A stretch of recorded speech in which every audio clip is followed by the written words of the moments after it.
Good morning, 6th class. Today we start our new chapter. Chapter name is Fair Play. This story is related of two friends, name of Zumman Sheikh and Algu Chaudhary. So let's we start this story. Firstly, we read before you read. Has your best friend ever done something you thought was wrong? क्या आपका अपना कोई बहुत ही प्यारा और बहुत ही अच्छा परम मित्र है, बेस्ट फ्रेंड जिसे आप कहते हैं? क्या आपका अपना कोई बहुत ही प्यारा अच्छा सा मित्र है? क्या आपने कभी अपने उस प्यारे से अच्छे से मित्र के साथ कुछ ऐसा किया है जो आपको लगता है कि वो गलत था? What did you then? और अगर लगता है कि गलत था तो आपने उसके बाद क्या किया या आपने ऐसा क्या किया? Did you keep quiet or did you tell your friend what you thought? आप चाहें तो इस बारे में खुद सोचकर चुप भी रह सकते हैं या आप चाहें तो आपने क्या जो आपने गलत किया था वह अपने मित्र को बताया। यहाँ पर कहा है, आपसे नॉर्मल से सवाल पूछा है कि क्या आपने अपने कभी बेस्ट फ्रेंड के साथ कुछ ऐसा किया है जो गलत था या फिर आपको लगता था वो गलत था, और करने के बाद क्या आप चुप रहे या आपने अपने फ्रेंड को बता दिया कि आपने जो गलत किया था उस बारे में आप क्या सोचते हैं? Read this story about two friends who had a decide what was more important, friendship and enmity और a sense of what is right and what is wrong. यहाँ ऐसी ही मित्रता के बारे में एक कहानी दी गई है। ये कहानी ऐसे दो दोस्तों के बारे में है। ये कहानी ऐसे दो दोस्तों के बारे में है जिसमें उन दो दोस्तों को ये डिसाइड करना था कि उनके जीवन में क्या सबसे ज़्यादा ज़रूरी है, उनकी फ्रेंडशिप या उनकी दुश्मनी। सही का वो साथ दें या गलत को समझें। तो देखिए, फ्रेंडशिप यानी दोस्ती, एनिमिटी यानी शत्रुता या दुश्मनी, सेंस यानी समझ, राइट सही, रॉन्ग यानी गलत। कि यहाँ देखिए, this story is related of a two friends and their friendship and a sense of what is right and what is wrong. So let's be start the story. Part first, fair play. Fair play का मतलब होता है बेटा न्यायपूर्ण खेल। तो देखिए, वैसे मैं आपको बताऊं कि ये वाली जो आप स्टोरी अभी पढ़ रहे हैं ना आपके 6th क्लास में, यह स्टोरी जो है वह लास्ट ईयर तक आपके जो है उसमें 11th क्लास में थी। ये स्टोरी आपके लास्ट ईयर तक 11th क्लास में थी स्टोरी बुक में, और जिसमें इस स्टोरी का नाम था पंच परमेश्वर। और यहाँ आपको ये स्टोरी फेयर प्ले के नाम से दी गई है। तो हम देखो उसे पढ़ते हैं। हमने आपको पहले ही बता दिया कि जो ये आपकी स्टोरी है ये दो फ्रेंड की है। दोनों फ्रेंड्स का नाम स्टार्टिंग में दिया गया है, जुम्मन शेख एंड अलगू चौधरी। अब आपको नाम से पता चल रहा होगा कि जुम्मन शेख जो है वो मोमडन है और अलगू चौधरी हिंदू हैं। तो देखिए, हम स्टार्ट करते हैं part 1। Jumman Sheikh and Algu Chaudhary were good friend. Good का मतलब है यहाँ पर बेस्ट। जुम्मन शेख और अलगू चौधरी बहुत ही खास और बेस्ट फ्रेंड थे। So strong was their bond of friendship that when either of them went away from the village, the other looked after his family। कि देखिए, उन दोनों की दोस्ती का, मित्रता का बंधन इतना ज़्यादा मजबूत था। बॉन्ड यानी बंधन। उन दोनों की मित्रता का बंधन इतना ज़्यादा मजबूत था, वो एक दूसरे पर इतना विश्वास करते थे कि उनमें से जब भी कोई एक गांव से बाहर किसी कार्य के लिए जाया करता था तो वह अपने परिवार की, अपने घर परिवार की सारी जिम्मेदारी दूसरे दोस्त के ऊपर छोड़कर चले जाया करता था। Both were greatly respected in the village. अब उन दोनों की मित्रता इतनी अच्छी थी कि गांव के सभी लोग भी उन दोनों का बहुत सम्मान करते थे। Jumman had an old aunt who had some property. Jumman Sheikh जो था, उनके एक बूढ़ी मौसी थी, या आप मौसी कह सकते हो, चाची कह सकते हो, क्योंकि आंट आंट दोनों ही वर्ड के लिए आता है। तो Jumman had an old aunt who had some property. Jumman Sheikh की एक बूढ़ी मौसी थी जिनके पास अपनी कुछ संपत्ति थी। प्रॉपर्टी मीन संपत्ति। This she transferred to him on the understanding that she would stay with him and he would look after her, कि यहाँ देखिए तो उन बूढ़ी आंटी ने अपनी सारी जो प्रॉपर्टी थी, अपनी सारी जो जायदाद थी, वह जुम्मन के नाम कर दी थी, वह जुम्मन शेख के नाम कर दी थी। लेकिन इस सहमति पर देखिएगा, ट्रांसफ़र कर देना यानी कि मतलब ट्रांसफ़र कर देना, आप सीधे शब्दों में कहें तो स्थानांतरण कर देना होता है, लेकिन यहाँ मतलब है कि संपत्ति को एक इंसान से दूसरे स्थान के नाम, एक इंसान के नाम से दूसरे इंसान के नाम पर लिख देना। तो यहाँ देखिए तो जुम्मन शेख की जो आंटी थी, जो उनकी मौसी थी, उन्होंने अपनी सारी संपत्ति जुम्मन शेख के नाम लिख दी थी, इस सहमति पर कि जब तक वो जीवित रहेंगे तब तक जुम्मन शेख उनका ख्याल रखेंगे और उनकी देखभाल करेंगे। दी arrangement worked well for a couple of year, कि उन दोनों के बीच में ये समझौता हुआ था। समझौता ये था कि सारी प्रॉपर्टी जुम्मन के नाम कर दी जाएगी और जो बूढ़ी आंटी हैं उनका जो है वह उनकी देखभाल करने का काम जुम्मन शेख करेंगे। ये सारे समझौता, यहाँ अरेंजमेंट से मतलब है इंतज़ाम या समझौता, व्यवस्था, ये सारी व्यवस्था अ कपल ऑफ ईयर यानी कि 1-2 साल तक तो एक कपल यानी कि एक जोड़ा यानी कि 2 साल, तो यह समझौता 2 साल तक तो बिल्कुल अच्छे से रहा। 2 साल तक तो जो जुम्मन शेख थे उन्होंने और उनकी वाइफ ने अपनी आंटी का बहुत ध्यान रखा। देन द सिचुएशन चेंज्ड, लेकिन उसके बाद स्थिति बदल गई। सिचुएशन यानी परिस्थिति, चेंज्ड यानी बदल जाना, लेकिन 2 सालों के बाद जो सिचुएशन थी वो पूरी तरह से बदल गई। Jumman and his family were tired of the old relatives, अब जुम्मन और उसका परिवार उस वृद्ध रिश्तेदार यानी कि उस बूढ़ी आंटी से परेशान हो गए थे। टायर्ड हो जाना, थक जाना, परेशान हो जाना, तंग आ जाना, रिलेटिव यानी रिश्तेदार, यहाँ आंटी के लिए बोला गया है। तो जुम्मन और उसकी फैमिली यानी कि उनकी वाइफ जो थी वह उस बूढ़ी आंटी से परेशान हो गई थी।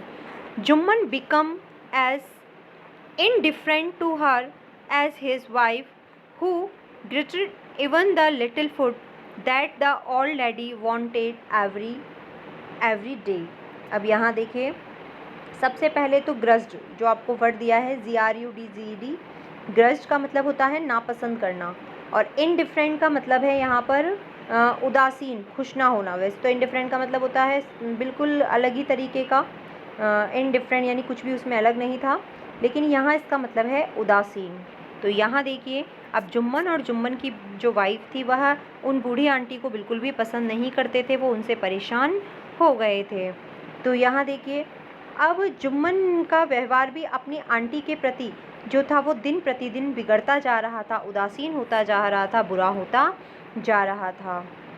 अब और उतना ही उनका जुम्मन के साथ साथ उनकी वाइफ का व्यवहार भी जो है वो उन आंटी के प्रति बहुत ज़्यादा बिगड़ गया था, अच्छा नहीं था।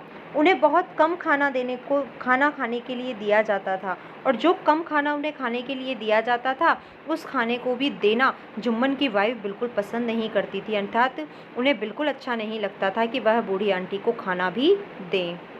She solve these insult along with her food for a few months, कि वह जब भी बूढ़ी आंटी को खाना खाने के लिए देते तब उन्हें बहुत कुछ जो है सुनाया करते थे, उनकी इंसल्ट कर देना, इंसल्ट करना यानी तिरस्कार करना। स्वेल्ड का मतलब होता है सहना या घूट पी लेना या निगल लेना। तो देखिए she स्वॉलेड, Burhi aunty Jumman Sheikh और उनकी वाइफ के सारे व्यवहार को, सारी तिरस्कार को, इंसल्ट को चुपचाप बिना कुछ कहे बर्दाश्त करती रही, और जैसे तैसे भोजन के साथ साथ मजबूर थी, क्योंकि सारी प्रॉपर्टी तो वो उनके नाम कर चुकी थी। अगर वो उनसे कुछ कहती तो वह उसे घर से निकाल देते, और घर से निकाल देते तो उस बूढ़ी आंटी के पास रहने के लिए ना तो कुछ था, ना ही अपनी कोई प्रॉपर्टी थी जिससे वो भोजन कर अपना इंतज़ाम कर सके। इसीलिए वो कुछ महीनों तक तो चुपचाप रहती है और अपना सारा अपमान सहती रहती है, और चुपचाप जो उसे जैसा भी थोड़ा बहुत खाने को मिलता था उसे ही वो खाकर चुप रहा करती थी। But patient has its limit, patience यानी धैर्य, लेकिन सहने की भी अपनी एक क्षमता होती है, लिमिट्स यानी सीमा। तो देखिए लेकिन इंसान के सहने की भी क्षमता होती है। जुम्मन और जुम्मन की वाइफ का व्यवहार लगातार बूढ़ी आंटी के साथ इतना ज़्यादा बिगड़ चुका था कि अब बूढ़ी आंटी के बर्दाश्त करने की क्षमता पूरी तरह से समाप्त हो गई थी, वो बर्दाश्त नहीं कर पा रही थी, क्योंकि अब तो हालात इतने ज़्यादा बिगड़ चुके थे कि जुम्मन और उसकी वाइफ उस बूढ़ी आंटी को खाना भी बड़ी मुश्किल से दिया करते थे, और खाना परोसते समय ही उसके साथ गाली गलौज की जाती थी, उसकी बेइज्जती की जाती थी। बूढ़ी आंटी को उन्होंने कुछ महीनों तक तो उस सारी चीज़ों को बर्दाश्त किया, लेकिन अब जो स्थिति थी वो उनके बर्दाश्त के बाहर होती जा रही थी। थर्ड पॉइंट पे आ जाते हैं अब हम। देखिए, one day she spoke to Jumman. अब एक दिन आखिरकार जुम्मन की जो आंटी थी उन्होंने जुम्मन से कह ही दिया, आखिरकार उन्होंने जुम्मन से कहा, माई सन, मेरे बेटे, it is now obvious that I am not wanted in your house. Obvious का मतलब होता है बेटा साफ साफ, स्पष्ट, कि देखिए देखो बेटा, मैं आपसे आज ये बात जो है वो बिल्कुल स्पष्ट रूप से कह देना चाहती हूँ कि अब मैं आपके घर में नहीं रह सकती, कि अब मुझे तुम्हारे घर में रहने की ज़रूरत नहीं है, अर्थात आप लोगों का व्यवहार जो है वह मुझसे अब बर्दाश्त नहीं होता, इसीलिए मैं अब इस घर में रहना नहीं चाहती। Kindly give me A monthly allowance so that I can set up A separate kitchen. अब यहाँ देखिए, अलाउंस का मतलब होता है भत्ता, गुजारा भत्ता, यानी खर्चा पानी देना, क्योंकि बूढ़ी आंटी ने अपनी सारी प्रॉपर्टी, घर परिवार, घर वगैरह, क्योंकि उनकी अपनी कोई संतान नहीं थी, वो विधवा थी, उनकी जो है हस्बैंड की डेथ हो गई थी और अपनी कोई संतान उनके थी नहीं, इसीलिए अब वह जो थे जुम्मन शेख वो उनकी बहन के बेटे थे, इसीलिए उन्होंने उससे अपनी बहन के बेटे को ही अपना बेटा मानकर अपनी सारी प्रॉपर्टी, घर और ज़मीन जो थी वो जुम्मन शेख के नाम कर दी थी, इस उम्मीद से कि जुम्मन शेख उसका अपनी माँ की तरह ध्यान रखेंगे।